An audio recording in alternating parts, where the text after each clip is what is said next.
Con esta ronda de charlas en el escenario principal y vamos a hablar un poco del futuro. Y cuando uno se imagina el futuro pueden venir muchas cosas a la cabeza. Entre ellas, por ejemplo, los autos voladores.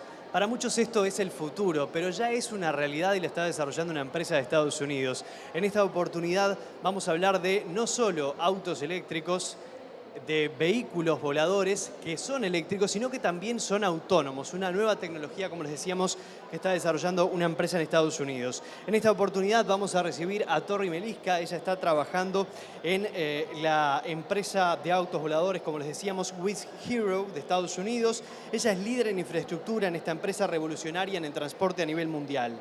Se especializa en todo lo relacionado con los puertos verticales y ha contribuido, por ejemplo, entre otras cosas, en el trabajo con la NASA.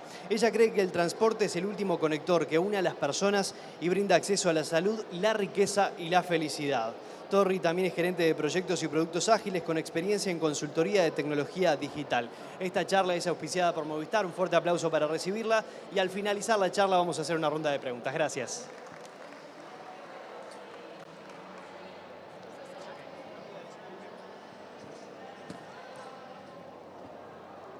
Hola. Buenos tardes. I don't know much Spanish, so please bear with me. If you need me to repeat anything in English, or let me know. So I'm Torrie Meliska. I work at Wisk, and I am the infrastructure lead. I will tell you a little more about what that means a little later on in the presentation, but I do want to thank Campus Party and all of you guys here for inviting me to explore this beautiful country. So a little more about me. Why am I qualified to tell you this? I am an engineer by education. I've done a lot of analytics in transportation engineering, systems engineering. I've also had some product management roles. So I'm a connector, I'm a translator. I bridge the gap between different fields and different types of people. And I'm also working on some NASA working groups and standards development organizations trying to bring standards into air transportation. So, how did you guys get to Punta del Este today? Raise your hand if you walked. No one walked? Yeah. Okay. Raise your hand if you biked, if you cycled. Oh, we have one. Okay, someone cycled here. Raise your hand if you took a boat. Did you sail? No? Figured. Who took a train? Who took a car? There we go, or a bus. There we go. And who flew? Into Montevideo, yeah? Great. So there are a lot of modes of transportation, and we obviously prefer cars, but there are faster modes to transport than cars. There are also slower modes. So I'm gonna tell you about my journey here. I live in the middle of rural Tennessee. It's okay if you don't know where that is. I don't either. So from my home, I had to drive 2 hours to the airport. That involved parking my car, taking a shuttle to the airport before I got on an airplane in Nashville. In Nashville, I took a 4.5-hour flight to San Diego. I visited my aunt there. We had some fun. And then I took off and flew to Houston. That was a 3-hour flight to Houston. From Houston, I took a 9.5-hour flight to Sao Paulo. From Sao Paulo, I took a 2.5-hour flight to Montevideo. I think you guys are seeing the point here. There is a lot of transportation involved. And from Montevideo, I took a bus to Punta del Este. And this morning from my hotel, I took an Uber here. So that is about a 24-hour journey to get here to you guys. Now, flipping this on its head, it sounds really burdensome, right?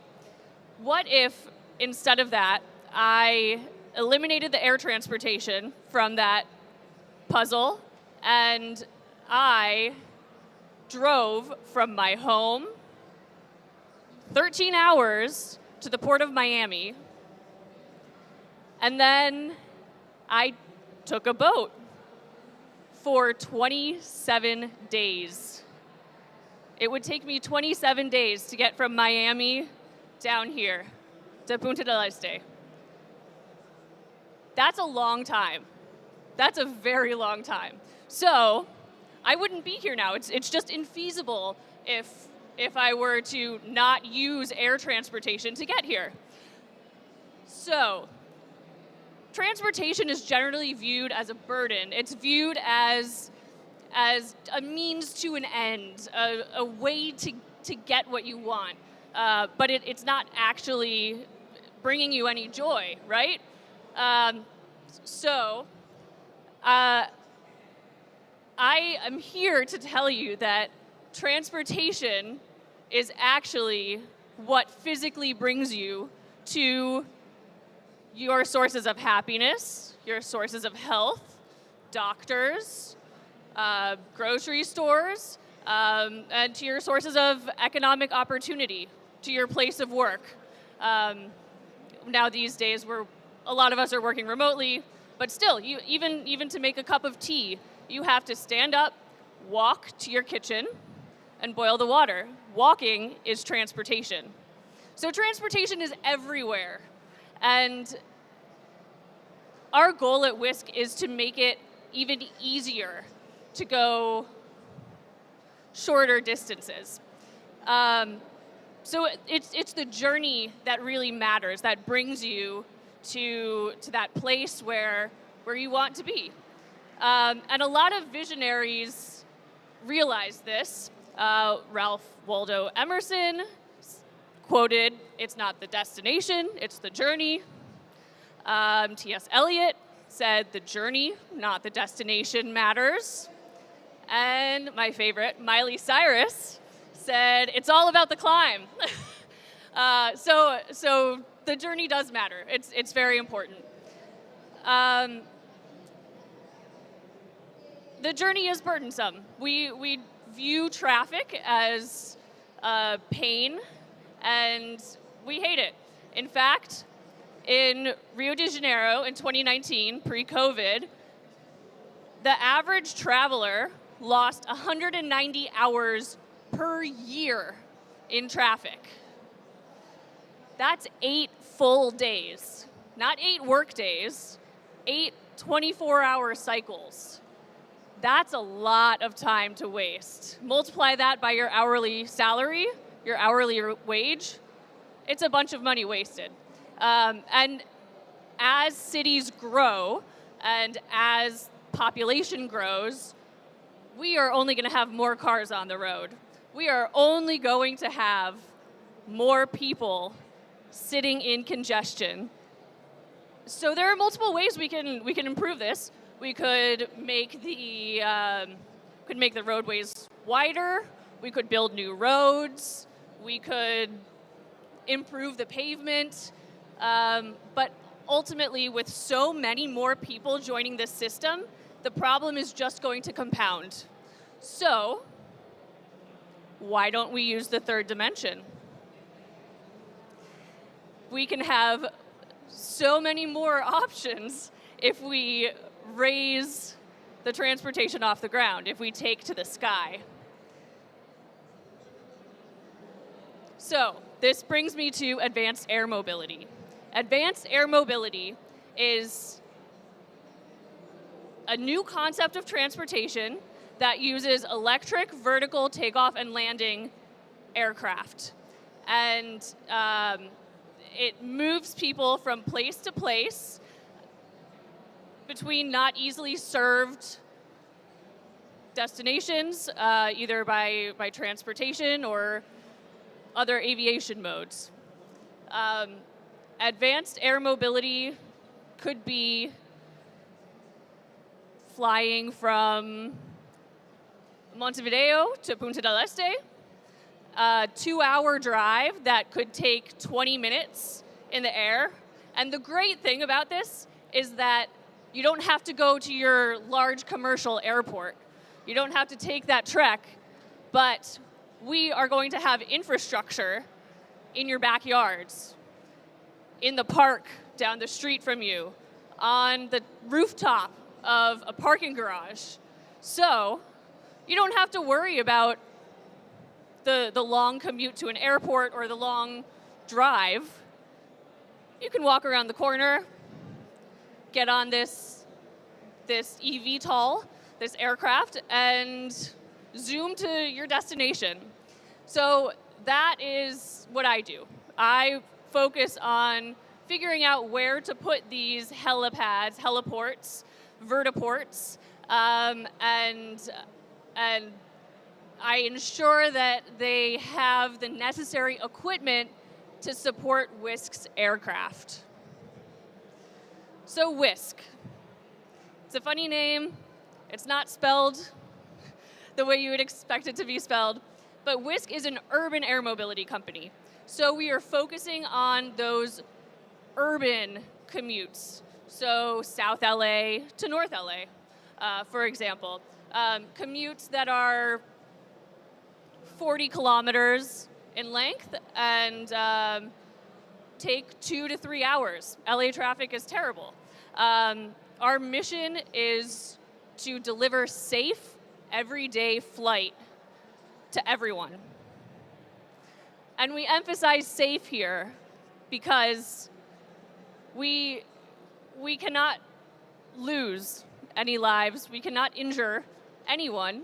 This needs to be safer than your other modes of transportation, and that is our #1 priority. And that's part of the reason you may have heard about this, but you're not going to see this in actuality for another few years. So Wisk has done over 1,500 test flights of our Cora aircraft. Cora we've had 5 generations, and I'll explain a little more about that later, but it is a fixed-wing aircraft with 12 propellers. And those propellers, because they're a lot smaller than a helicopter's propellers, they're quieter. So they won't be as burdensome or as noisy as helicopters. We are also backed by Boeing and the Kitty Hawk Company, who are investing in the future. So as I mentioned, deliver safe, everyday flight to everyone. That's our mission. And breaking this down further, beyond the word safe, everyday flight to everyone, we envision this to be a service that anyone can use. Not just the ultra-rich, the ultra-wealthy. This is something that you can use to go from your home to the airport or to go to a business meeting across town. Even commutes to go to work. So the price will be low enough that everyone can access this mode of transportation. We believe that less time getting there means more time being there, which brings me back to air transportation as a social connector. We are trying to leverage that truth to bring you more time with your family, with your loved ones, less stress getting to and from work, running errands. And we are doing this by leveraging autonomy. So, a self-flying aircraft. It sounds scary, right? We're looking at the self-driving cars, and the self-driving cars are getting into accidents. Let me assure you, self-flying cars, or self-flying air taxis, are not anything to be scared about. We aren't reinventing the wheel. We're not building new technology. We're just using technology that already exists. we're leveraging modern computational power and the miniaturization of sensors to be able to build a system with those existing technologies that is autonomous, that does not require a human.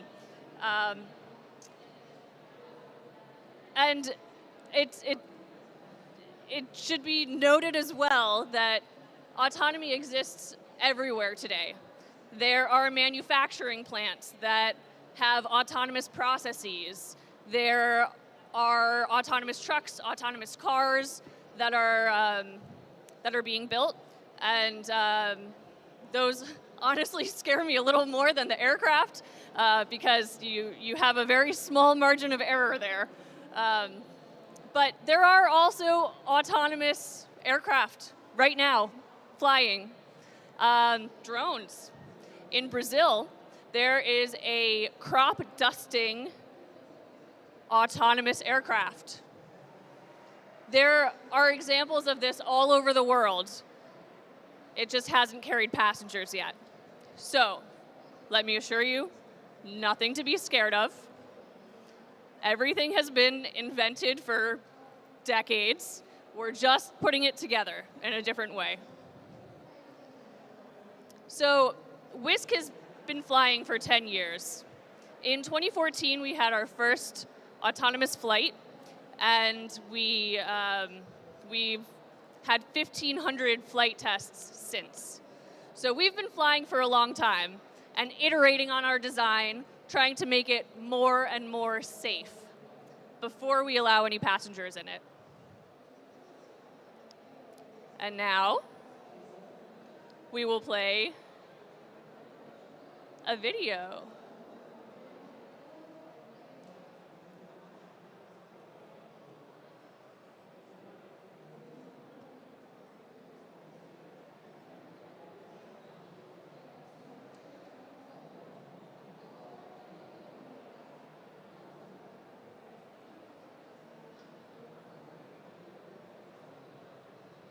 Sorry, technological issues.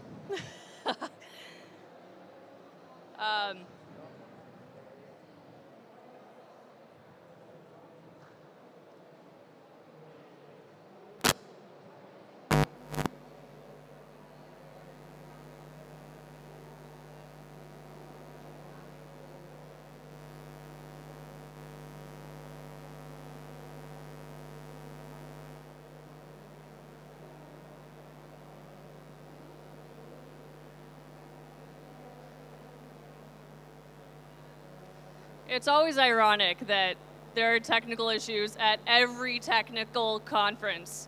It's a fact of life. Does it go down? It's the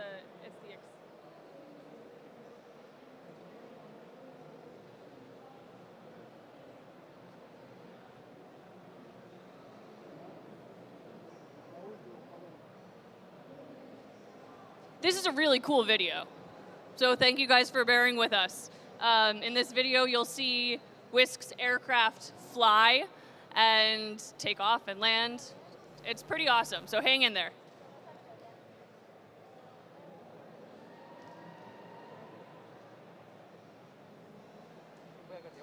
We tested this before and it was working.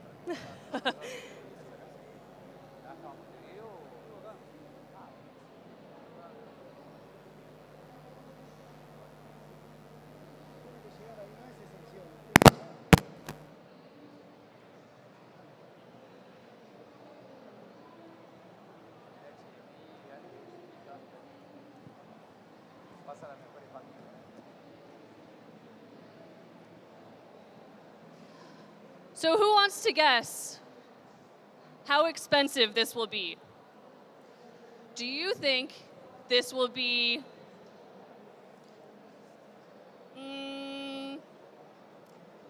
10,000 euros, $10,000 per flight? No? Okay, good. You guys are right. I said it's going to be cheaper. This service will actually be about the price of an Uber X. So that varies from city to city, from country to country. and we'll let the video speak for itself.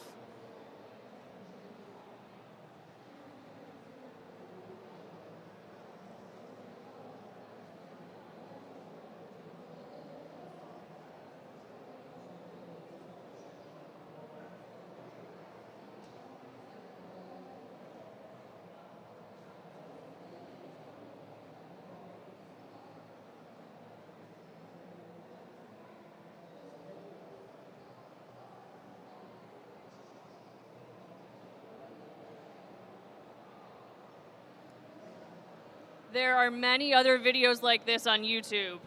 So you can Google Wisk Aero, A-E-R-O, to see more. And that brings us to the end. We have some time for questions. Thank you. Gracias. If you scan that QR code for Wisk Aero, you will see our website, and you can learn a little more about the aircraft we're developing named Corazon, and how that works and what our goal is with autonomy. All right, questions? Just one question. I was wondering how is this prototype better than Yichang, for example? I was looking at different EV tools, and I have seen that the Yichang, for example, has a smaller size and can land in smaller places, right? But which is the advantage of using Wisk, in the difference between them? The benefits of using Wisk as opposed to Ehang? Okay, so Wisk is going through many, many tests to ensure its safety. That's the first reason. Second reason is safe, tested, reliable autonomy. Autonomy brings us economies of scale. It allows us to scale operations, so we have more operations, lower costs. It also addresses the pilot shortage that is endemic to aviation. So we're scalable.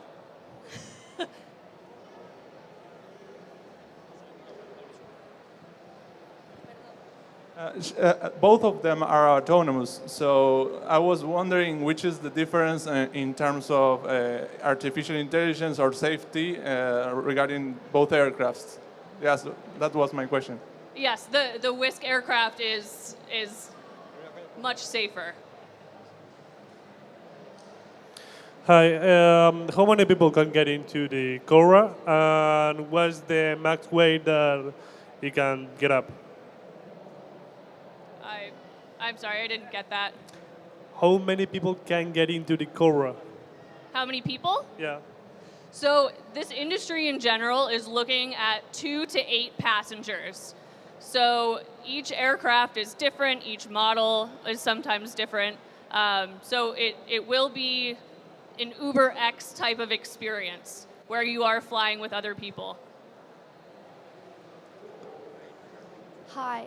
How far are you from human testing, and how do we know that this is beneficial to the whole Uber industry and how we're taking jobs from like the people that drive the Ubers? Because if this has the same cost as an Uber.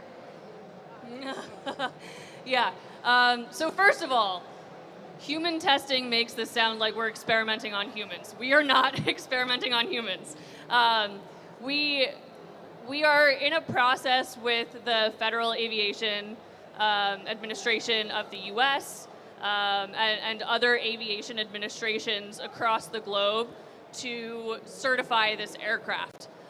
Once the aircraft is certified and it's been proven to be safe and reliable and have those redundant systems that we're designing, then post-certification, we will begin flying humans or animals or cargo. Hi, how you doing? First of all, congratulations for the product. I love the presentation as well. And sorry for you to take so long to this beautiful country. Now, you can say to everyone you know, this is a beautiful and a huge techie country. It's amazing. Absolutely. About my question, what about regulation issues? Regulations. Yep. Okay. You know, the space, air. Good question. Thank you. Good question. So I mentioned at the beginning of the presentation that I am working with standard development organizations to ensure there are applicable standards and that every aircraft in this field meets those standards. That is part of regulation. So developing these standards with, if you know, ASTM, SAE, GAMA, NBAA. I know these are a lot of acronyms. We're working with them very closely to write standards, decide which standards we want to use, and present them to regulatory authorities. And from there, regulatory authorities, they develop their regulations. So EASA, the European Airspace Association, they just released a wonderful paper that kind of provides some guidance about what to expect specifically with respect to the infrastructure. So how large should the landing pads be? How far apart do you need to maintain between the vehicles, and so on and so forth. But don't worry, everything is going to be safe before we're certified and before this gets off the ground. Hi. You mentioned that this was planned to be used as taxi, but is it expected in the future to every family be able to have one, and how would be? So that is one misconception about this industry. This is not a flying car. It's not going to drive on the ground. It's meant to be a taxi service. So a benefit to a community as opposed to something that's owned by an individual family. This enables us to group passengers together. So you can have a full flight, you can have all of the seats filled, and you're not contributing additional energy or energy expenditure to empty seats. Cerramos la ronda de preguntas entonces. Les pedimos un fuerte aplauso para Torrie. Muy amable. Gracias.